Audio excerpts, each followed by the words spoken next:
Chega aí, meu parceiro. Valeu, mano. E aí, tranquilidade, mano? Tranquilidade. Como é que foi o seu final de semana? Pô, vamos pra cá, peguei mulher pra caraca, mano.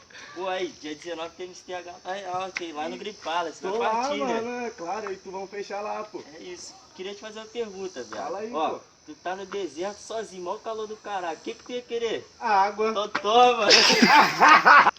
Mas depois quem vai falar comigo? Vai, mano, SV, chega aí, meu parceiro. E aí, mano, tranquilão? Beleza, Qual pô. boa pra nós?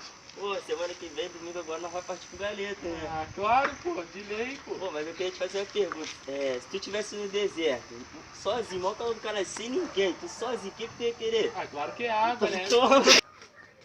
Qual é, meu mano Museu? Chega Qual aí, é, meu mano? parceiro. Belezão? Tranquilo, De boa, qual é, pô? pô? Pô, semana que vem, pô, curtir aquele galeta, eu e tu, rapaziada. Tá ligado? Vamos lá tomar aquele gelo lá, né? É isso, então, vou te fazer uma pergunta.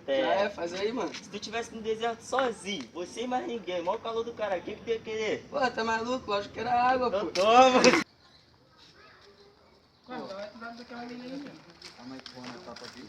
E aí, menosada? E aí, rapaziada? Verdade, mané? Caralho aí, tá ligado, LC?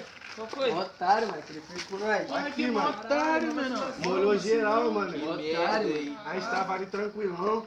Ele foi lá e chamou a gente e falou, sabe o quê? Ué, tem uma pegadinha pra fazer com Bagulho vocês, de viu? deserto, mano. Pô, ele falou assim, Otário. tu tá no deserto, mal calor do caralho, tu vai querer o quê? Aí nós, água, ele foi até Jogou o copo d'água enorme, mano. Água geladona, papo Na reto. moral, mano. É vacilação. Água que se pegou e toma banho com aquela água ali de casaco, né? Obrigado, pô. Vamos, pô. Tem uma ideia, velho. Valeu, Já valeu. é, mano. Valeu, valeu. Marca aí. Valeu. Chega aí, meu mano Eric e meu mano Lenilson. Vem cá, meus parceiros. Pô, tá maluco? Qual foi? Beleza, mano? Tranquilo. Pô, agora, semana que vem é nós ir pro Galeta, tá ligado? Curtir aquele galetão É junto. isso, né? Pois é, passando no novo onde? Casa mesmo. Aqui no Maraú, mano. É isso então. Pô, aí, queria fazer uma perguntinha pra você e pra você, meu irmão. Opa, Ó, tu tá no deserto, sozinho, mó sol quente do caraca. Ninguém, mó deserto do caramba. Tu ia querer o quê?